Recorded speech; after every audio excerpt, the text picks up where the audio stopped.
I would like to remind you first that the parts that we have covered in the syllabus. In CAT 1, we have covered the quality philosophy, quality standards and prices, quality function deployment for CAT 1. And for CAT 2, I have told you that the Lean Six Sigma and the contemporary issues based on Lean Six Sigma. In these cases, I will not directly discuss these two things. I have already given you the link of the previous lectures. You will go through it. And this will be in your CAT 2 examination. This will be included in the syllabus. So before conducting CAT 2, I will be finishing different quality tools, and I will also finish the offline quality control design of experiments. And only the remaining part will be acceptance sampling, which will cover after CAT 2, or if possible, then we can also complete it by or before CAT 2. Anyway, so in case of the offline quality control or design of experiments, we have seen that we have discussed about two different types of experiments. We have discussed the factorial design, full factorial design, and we have also discussed fractional factorial design. So today we are going to discuss about the robust design, Taguchi's robust design. So first have a look at this picture. Okay, what is this? This is actually Khufu's pyramid, or this is known as Great Pyramid of Giza. Okay, so this is located in Giza, nearby the city of Cairo, which is the capital of Egypt. So this is the biggest pyramid in the world, and it was actually established around it was built around 4,500 years ago. Okay, but still uh, it is standing tall. Okay, so you can, and this was the only the ancient seven wonders of the world, one of the seven wonders that still exists. Okay, so this is uh, so you can understand that since still this exists, so almost 4,500 years this is existing, so the design of the pyramid must be very robust in nature. Okay, so this is the concept of robust design. Why this is robust in nature? Because it has the capacity to withstand the environmental factors. So that's why it is very robust in nature. Okay, so have a look at the concept of robust design. Very less sensitivity to the environmental factors, which are also known as the noise factors. So we can describe it in more details. For example, suppose the robust chocolates bars are better. Suppose some particular chocolate is being manufactured in some European company. Now we all know that the climate of Europe, it is very cool climate. Okay, cold weather. But whenever it is shipped to India or Indian subcontinent, here the weather is very hot and humid. So what happens? The chocolate bars, they actually begin to melt. Okay, if your design of the chocolate is not robust in nature, because it has less sensitivity to the environmental or noise factor. So the design of the chocolate, it's not robust in nature. But if you can make the chocolate in such a way so that it is less sensitive to the temperature. So then what will happen? The chocolate bars, even after shipping in India or Indian subcontinent, it will not melt anymore. Okay. So in that case, we will say that the design of the uh, chocolate bar, that is very robust in nature. Okay. So this is the concept of robust design. Now, how the Taguchi robust design actually came into practice? Okay, so we can think it in three steps. One is first face the problem, which was customers' dissatisfaction in late 70s. Then you investigate the cause, which is related to the quality loss function.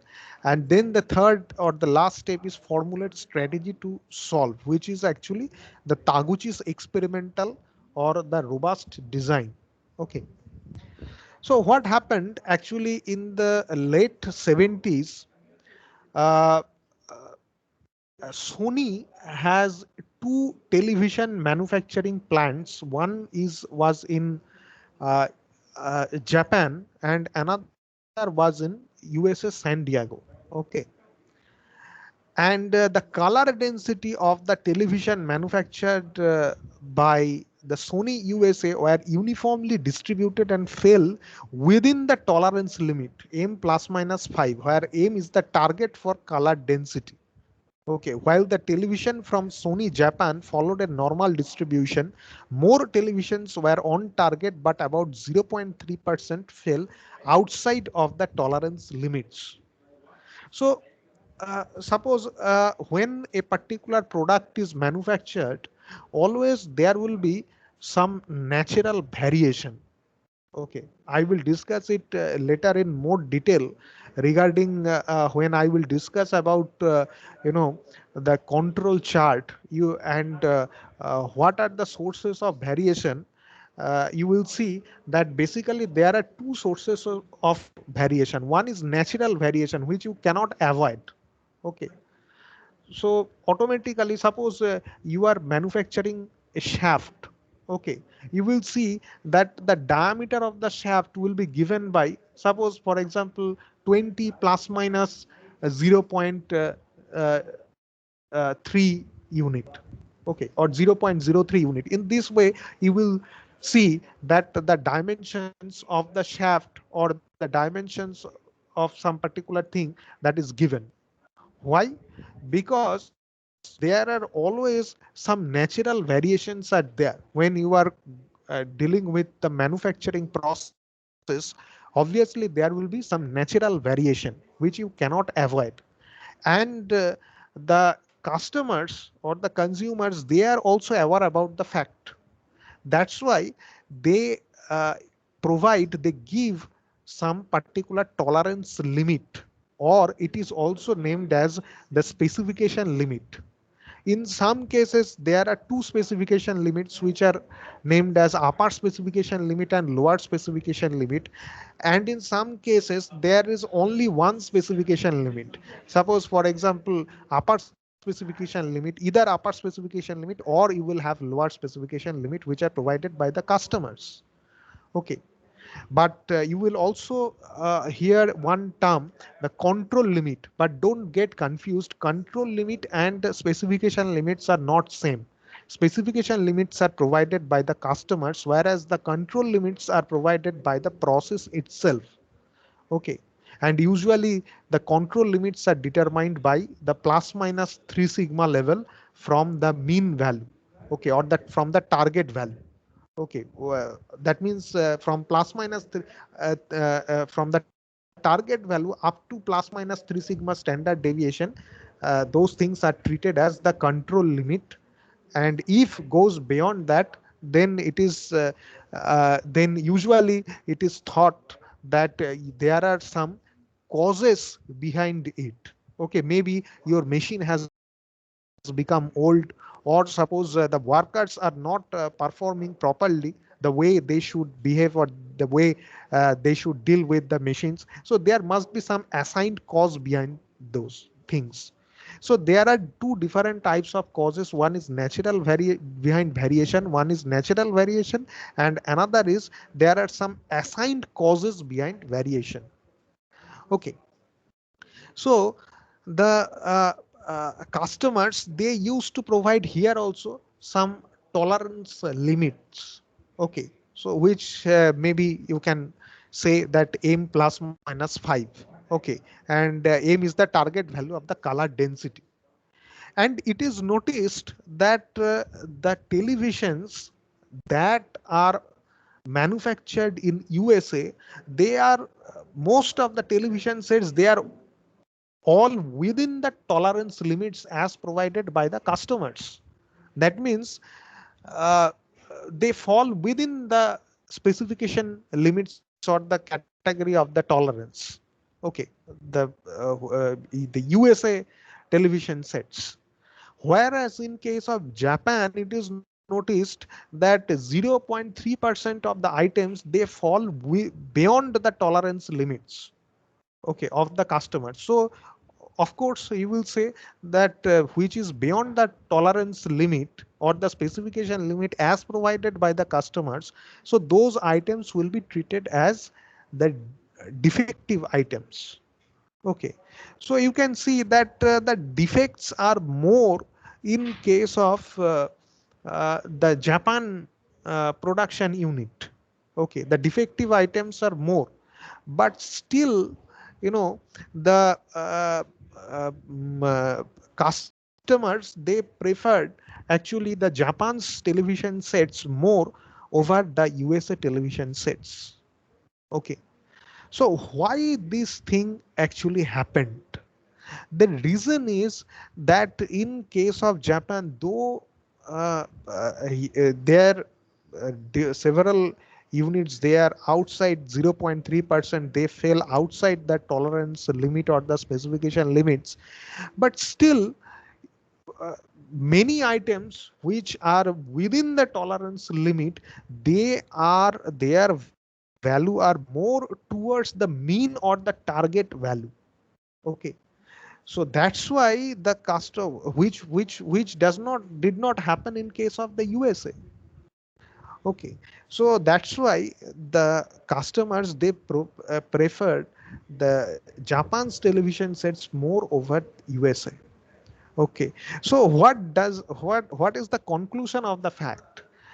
The conclusion of the fact is that you know, the when you will be producing the products, not only you will focus on the specification limits as provided by the customers, but also it is important to produce it in such a manner or in such a way so that it is around the mean.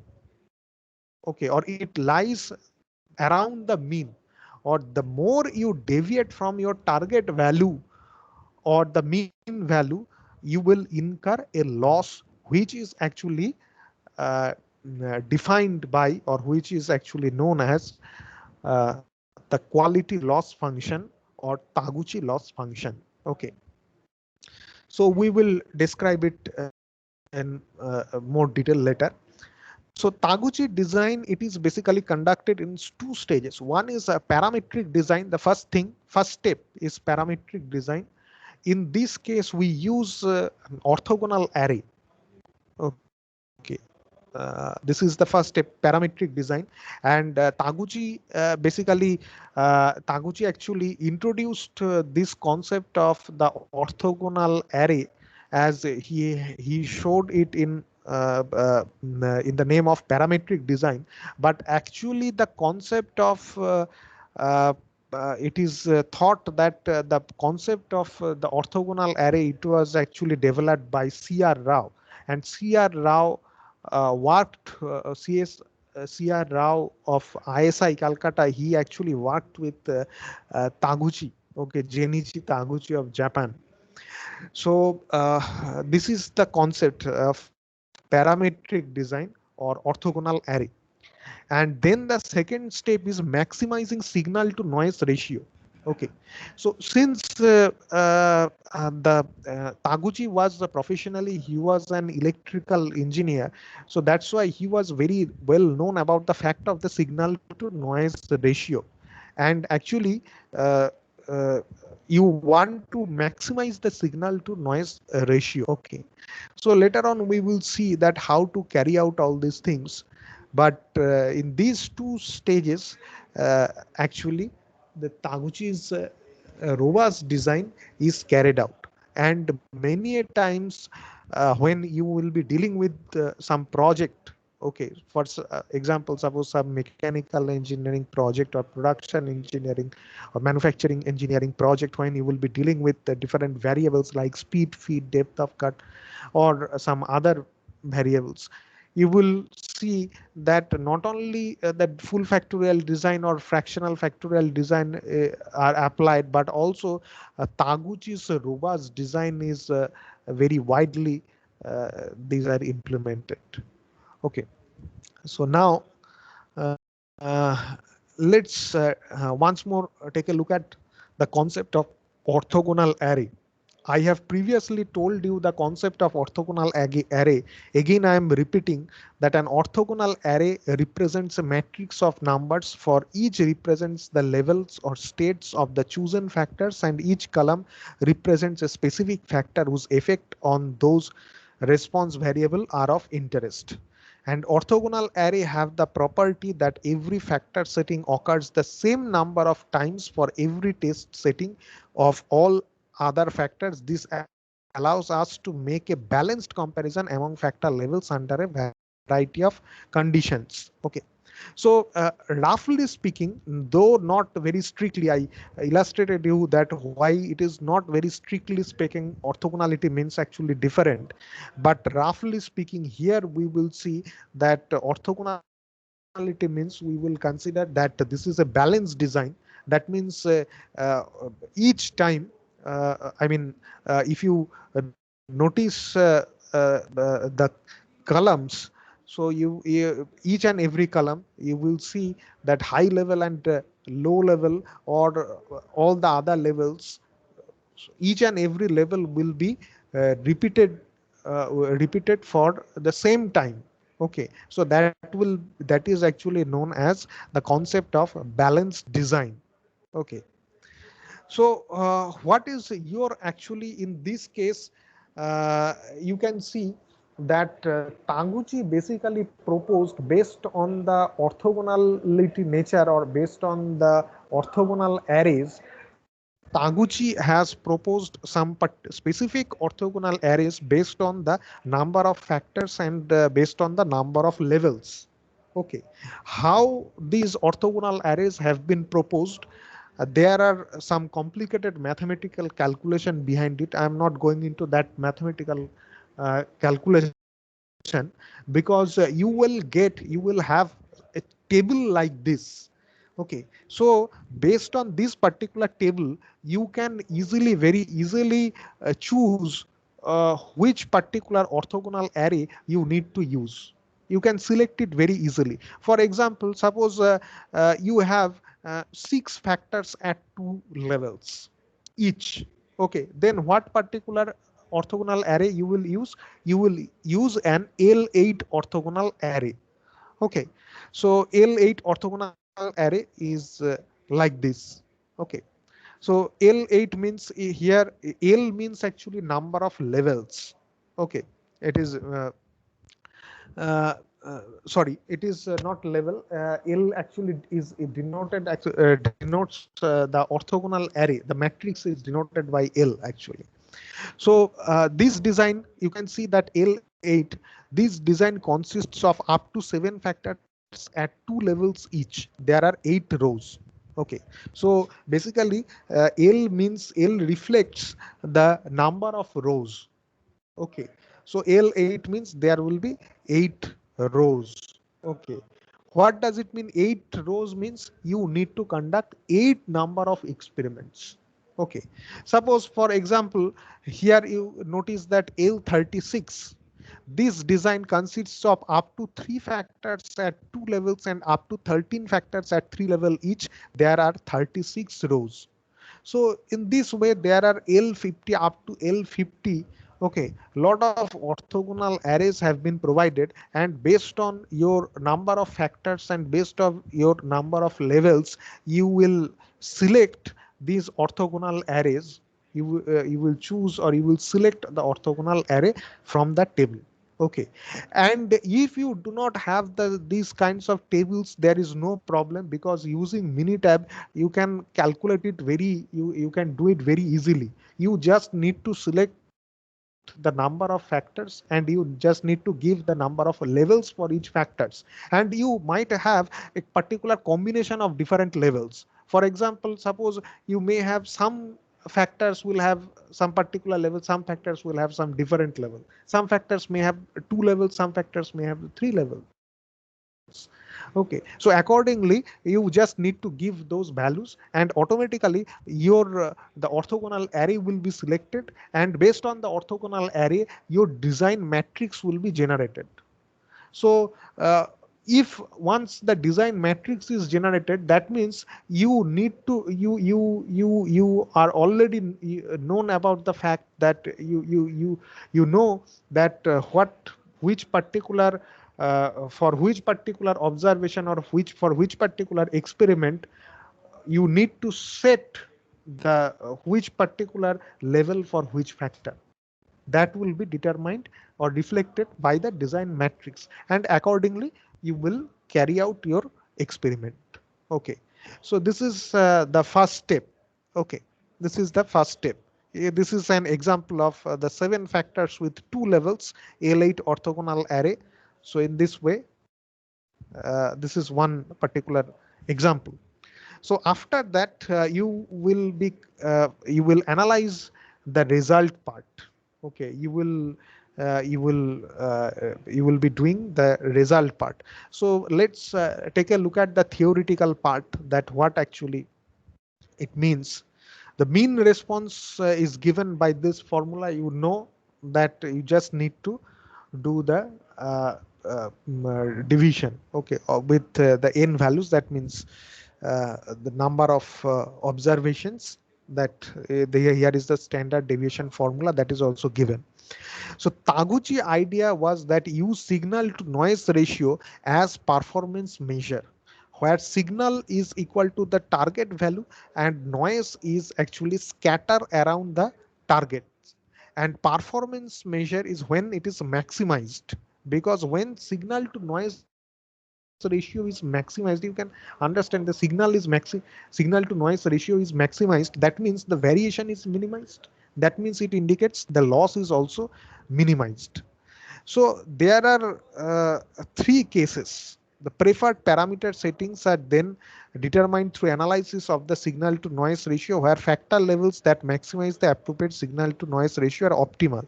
There are 3 standard types of signal to noise ratio, depends on the desired performance response. Okay. One is smaller the better, for making the system response as small as possible.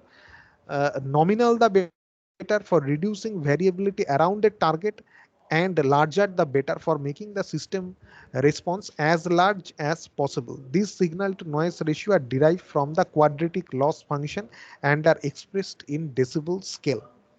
So let's take a look at the idea of the quality loss function.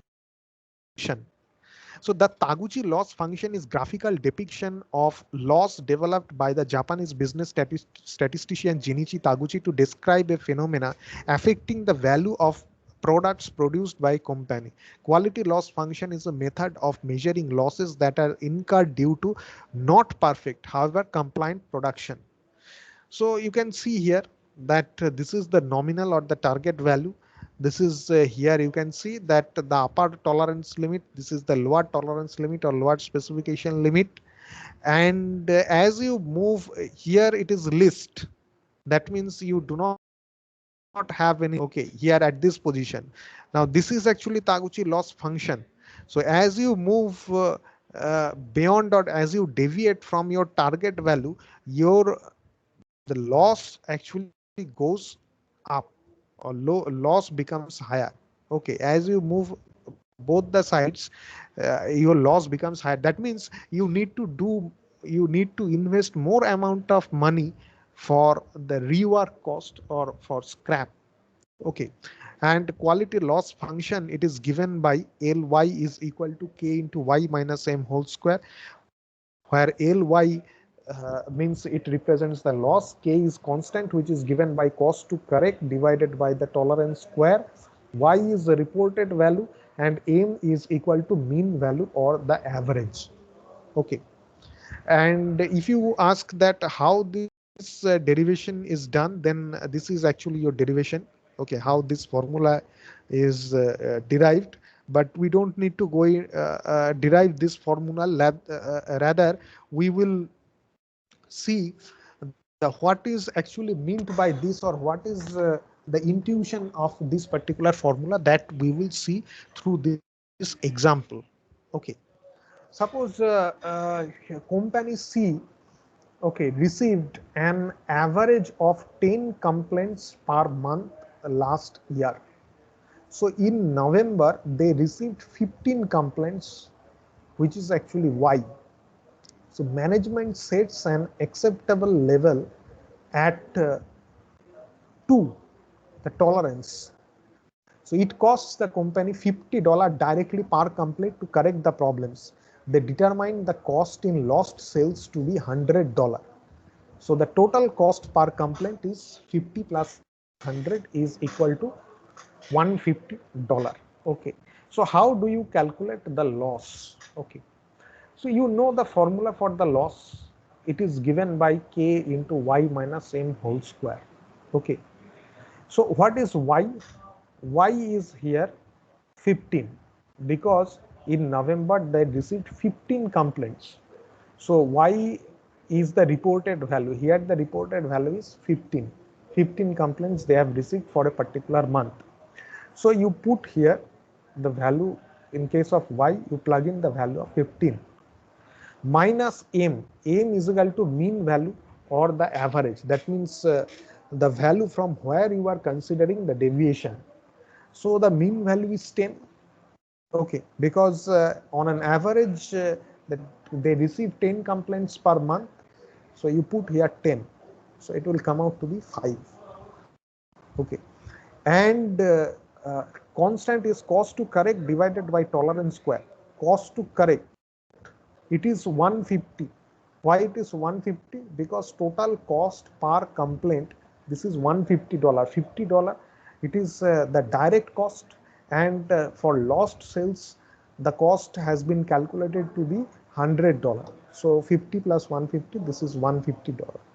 Okay, divided by the tolerance square. Tolerance square means tolerance, here it is they have set the acceptable level at 2. 2 has given as the tolerance level, so it can go up to here. Actually you can see that this is a one-sided tolerance level. Okay, so because there 15 complaints here, there will be, or there is not there will be no lower specification limit in this particular case, because suppose for two-sided specification limit, if this is your average value 10, then it could be 8 and 12, 10 plus minus 2, so it will be 8 or 12. Okay, because but in this particular case, the specification limit, there will be only the upper specification limit. Okay, that means your target, you cannot have more than 12 complaints.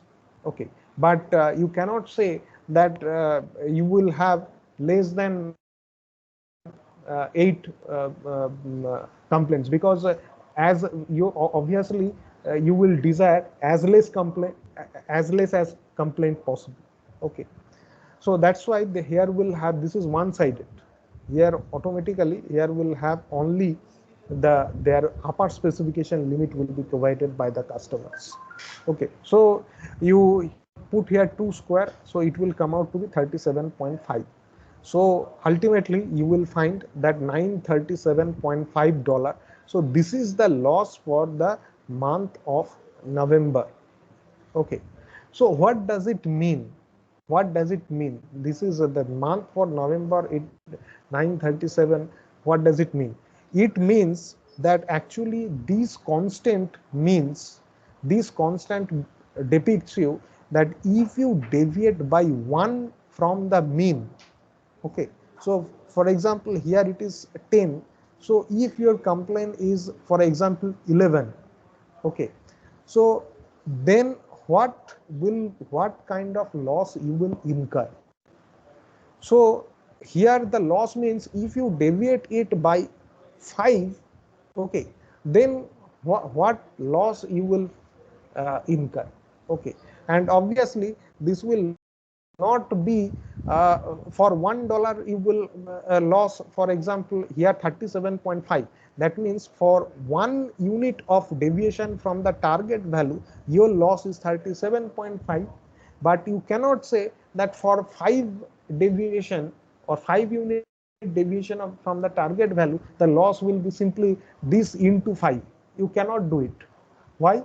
Because you can only do those kinds of straightforward multiplication formula that you can only use when there will be a linear function. But here you can see the quality loss function, it is not linear in nature. It is you can see that it is quadratic in nature. Okay, so that's why the quadratic function, the square, has been used here. Okay, so this is the concept of the quality loss function. Okay,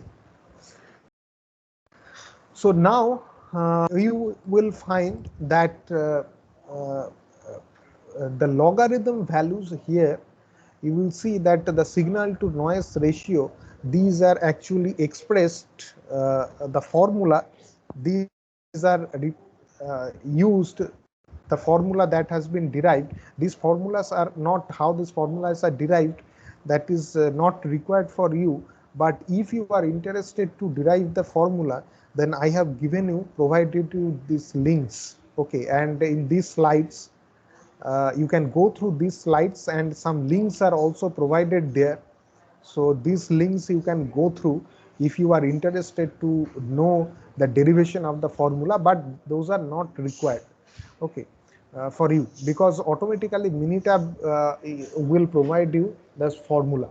Okay, you just need to select that what kind of response you desire, and accordingly the signal to noise ratio, it will be generated. Okay, and we take the log values, because log, if we take these log values, it actually improves the additivity. Okay, that's why it is we take these values. So now we can take a look at an example. The idea will be clear. Okay, so this is the example of the experimental setup for the connector. Okay, experimental setup for the connector. So in this case you are having four factors. You are having, suppose a total of 9 factors you are considering. Okay, 4 factors A, B, C, D, these are controllable factors, or these are the main factors you can say. So interference, wall thickness, insertion depth, and percent adhesive. Okay, these 4 factors are the controllable factors. Okay, and each factor is having 3 levels. Okay, and you can see that there are other 4 factors which are actually the noise factors or the environmental factors. Okay, where you have no control over it after once you produce the product, then there is no control over it.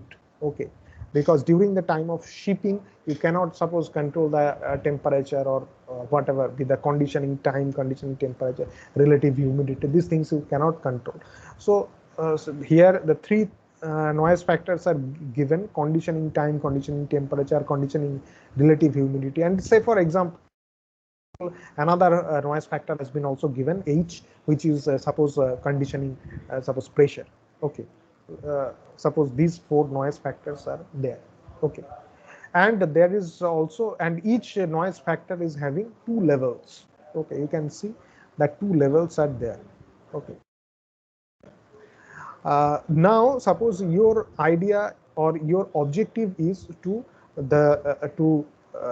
your response variable, or that these are all the independent variables, and your dependent variable or the response variable is pool of force, which you actually require to maximize. You need to maximize your response variable pool of force. Okay.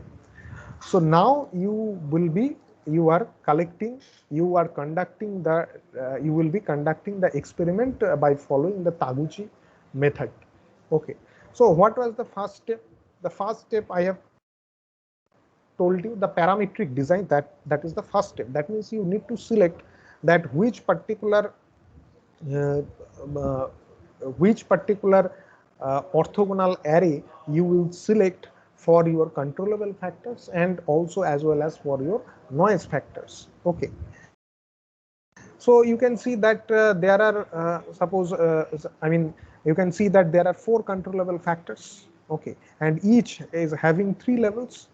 So if you go through that particular chart, okay, if you go through this particular chart, okay, then you will select, you see that you have 4 factors up to 7 factors at 2 levels. Okay, you need to conduct uh, up to 2 levels, you will sorry, up to 3 levels also. You will see that you need to use L8. Here you can see,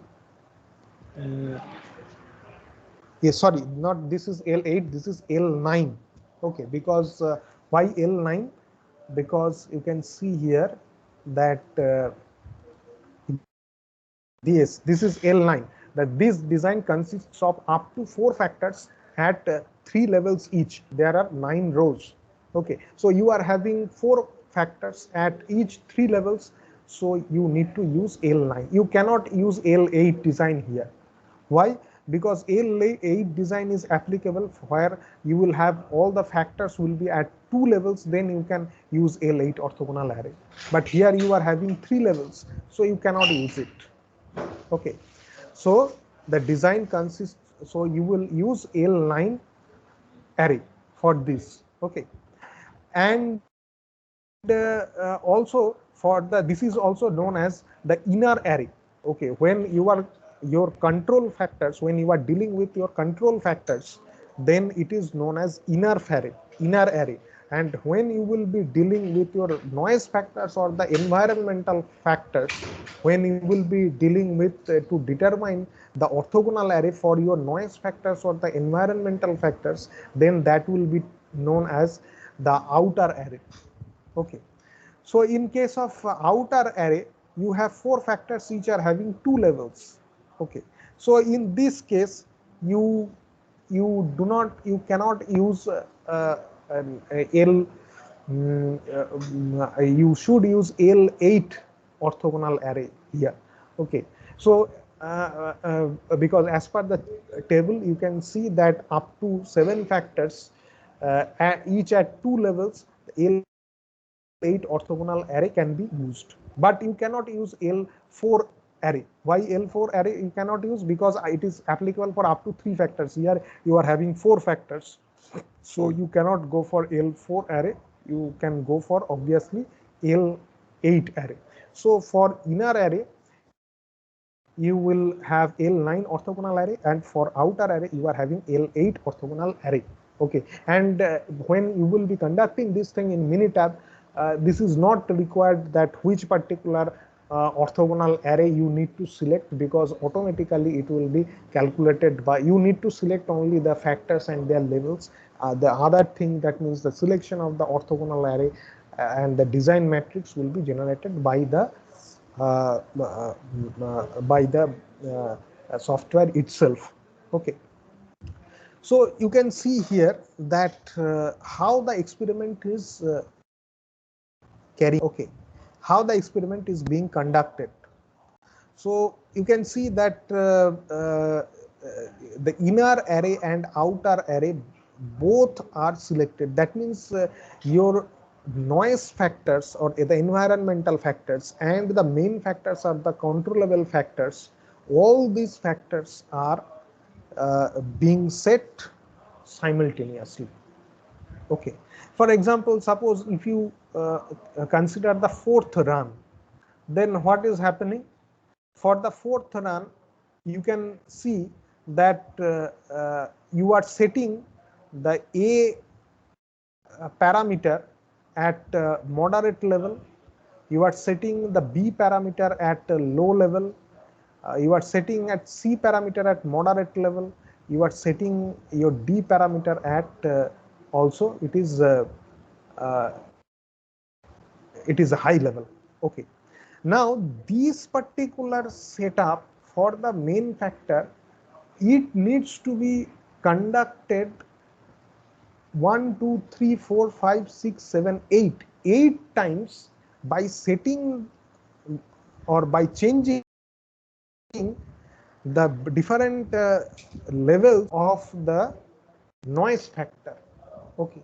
So ultimately it will end up having, you can see that 9, and here you are having 8. Okay. So 9 into 8. So you are having 72 data points you will find. Okay.